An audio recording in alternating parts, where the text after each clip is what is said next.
So if you missed part one, sleeping with the enemy, I want you to go back and I want you to check that video out. But if I had to give this chapter of sleeping with the enemy its own title, we're going to call it The Great Escape. And the greatness of escaping a narcissist is all in moving in silence, planning in silence, executing everything in silence. Because remember, your enemy, you would not give your enemy any information. You would not give the enemy ammunition. So your whole time of planning your exit and getting yourself out of there, of getting myself out of that situation, was doing everything in silence strategically. So let's get into it. Now, the last thing I said, I knew it was over after marriage counseling, and he started talking about my brother at the marriage counseling. I flipped the script and I already knew that I was going to be leaving. And here's the thing, like I said before, the man was living in my house, so I knew I wasn't moving out of my house. And I knew the boldness of this man because he was just one of the most arrogant, boldest, hard head. I don't even have other words that I can think of right now. And that's the crazy thing about dealing with a narcissist sometimes. They can know you don't want to be around them no more. You don't want to deal with them. You don't want to see them. But they will not leave. And if they leave, they are not going to leave peacefully. So this is what I had to do. Now, remember I said this was all around the time of COVID.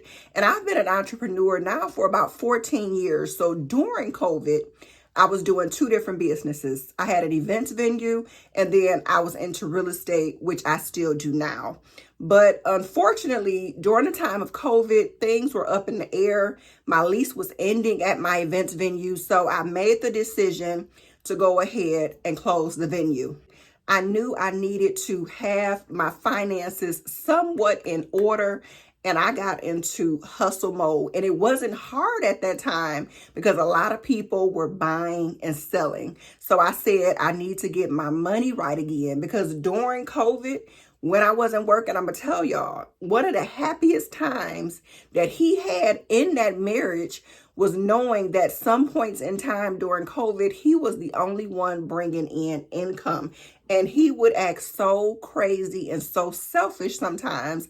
I remember one time he got paid and, he would give me the money so I could take care of the bills.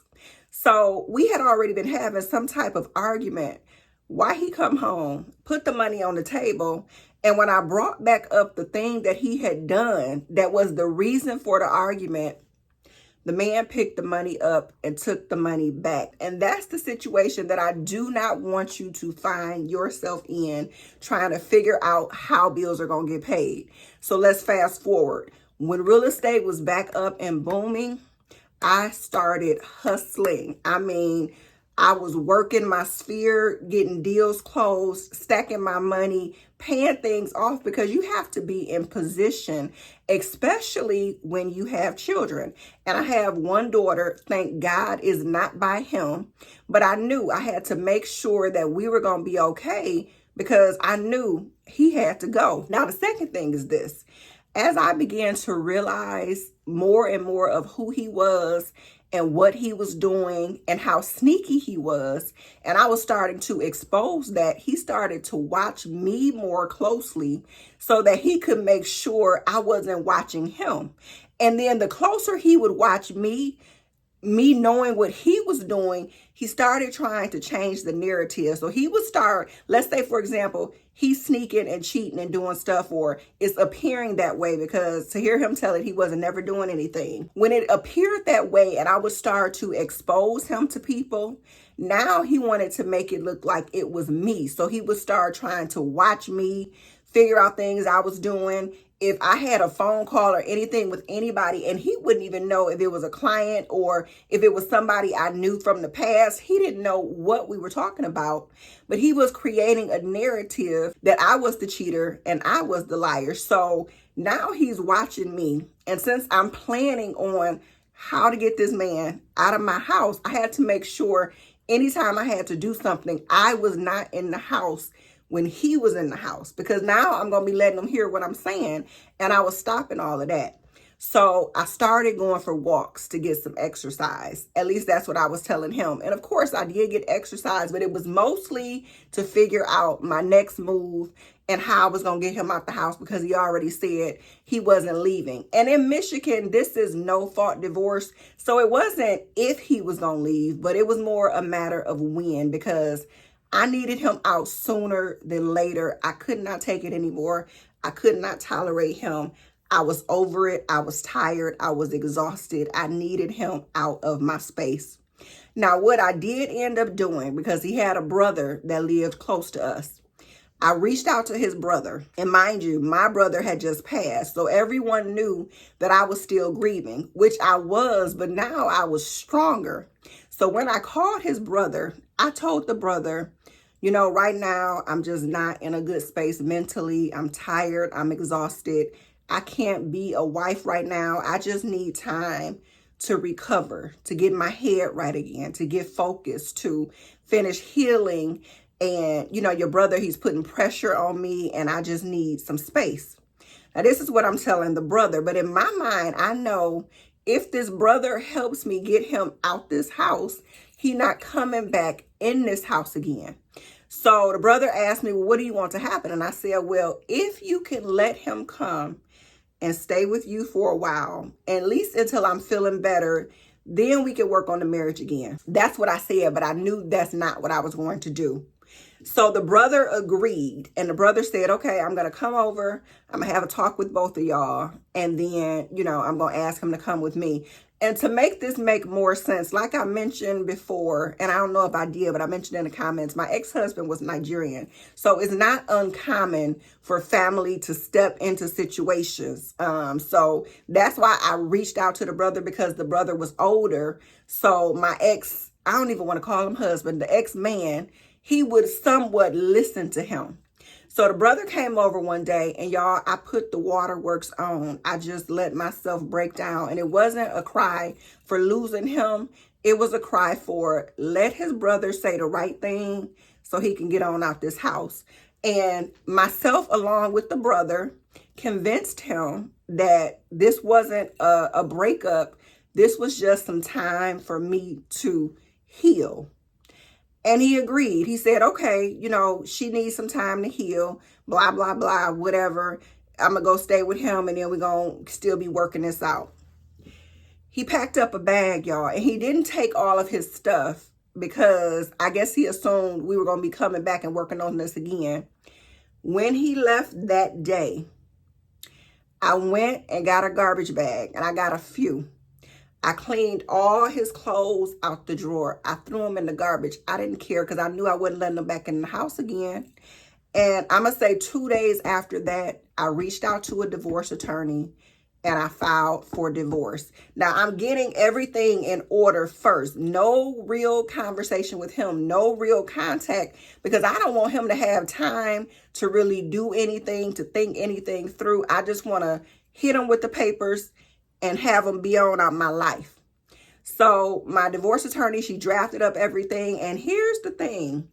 When you are someone with things to lose, you have acquired things, you have worked for things, you can't date people that have less than you. Even if it's just at the moment and you believe in their potential, don't do it. Because my attorney was telling me these things could potentially happen. These are things he could potentially ask for. And y'all, I just felt sick.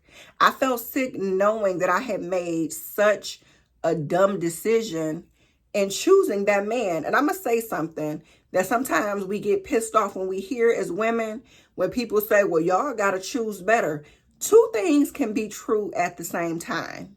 Yes, we need to choose better. That is 100% true.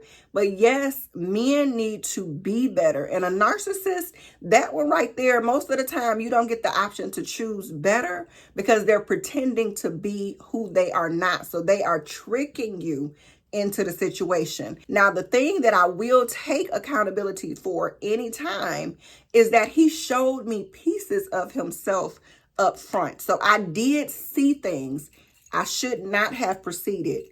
Lesson learned the very hard way.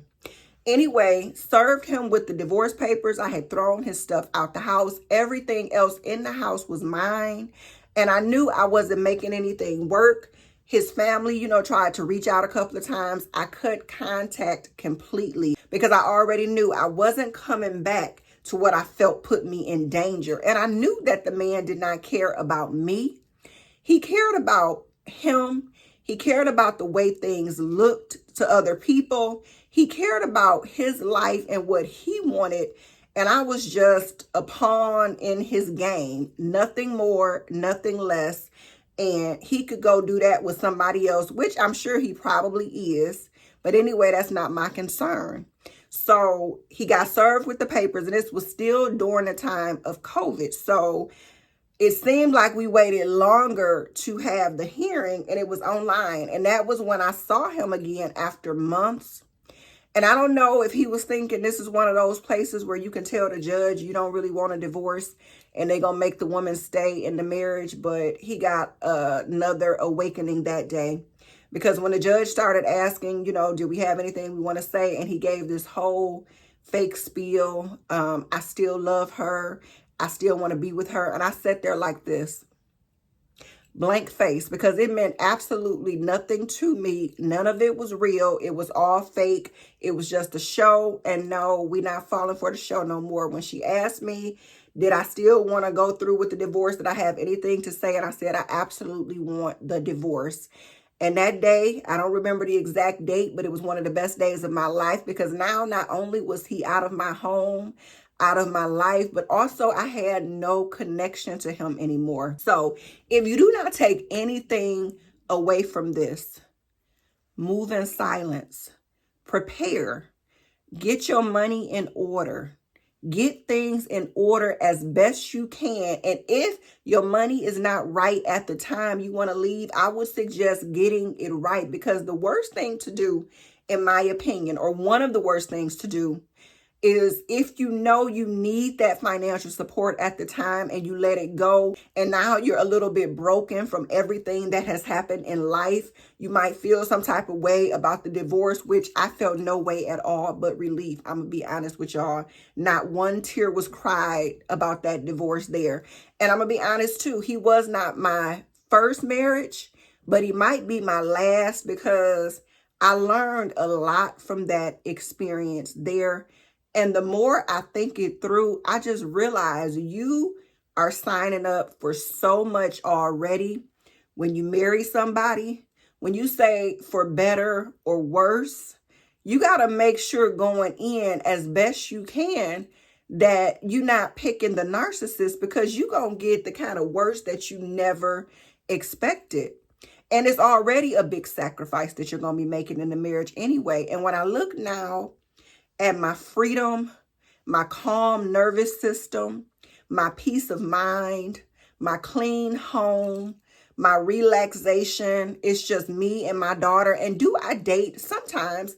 And I think that's okay for me, at least right now. I don't say what I'll never do, because as soon as you say never, you see yourself nevering like you never did before. But right now is really not in my plan, because personally, and this may sound harsh to say, I do not see the benefit. I don't want to sacrifice anything right now anymore. Could that change one day? Maybe, but not right now. But again, ladies, get a plan in place. Don't share any part of your plan with the man or anybody connected to the man. Get your money in order, because it costs money to live. That's just what it is. And you don't want to be going from bad to worse. So figure out the finances and ways you can do that. I want you to start thinking about multiple streams of income. And that's just not for somebody that's leaving a bad relationship. That's period. And we're going to talk about that a little bit in another video. But for now, get your money in order. Get your mind strong enough to let that go, because they're going to try to keep you in it. They're going to try to act right. They're going to try to say the right things and do the right things, but you already know it's just a show. It's a charade. It's not real. So know that in advance. No matter what they say, it's not even going in one ear and out the other. I'm covering the ears because my eyes already saw. and move in silence. Execute your plan in silence. Never give any information. So it's going to be some things you're going to have to cut off, but you're going to have to do it in a way where they don't know what you're about to do. So be smart. Be silent. Don't fight. Don't argue, because you need that strength to plan your exit, okay? Now, I hope this helps somebody. And if you know somebody that can use it, share it with them however you can, privately, whatever you decide to do, just get the message to them, because nobody should be suffering in silence with the narcissist. Now, we're going to talk more about building up multiple streams of income in another video. But for now, get your journal, start making your plan, and you're going to be getting your exit ready, because we're not staying our whole lives in situations that we know don't make sense for us. They don't make sense for our children. They don't make sense for anybody involved but the narcissist. But in the meantime, ladies, stay safe and be smart.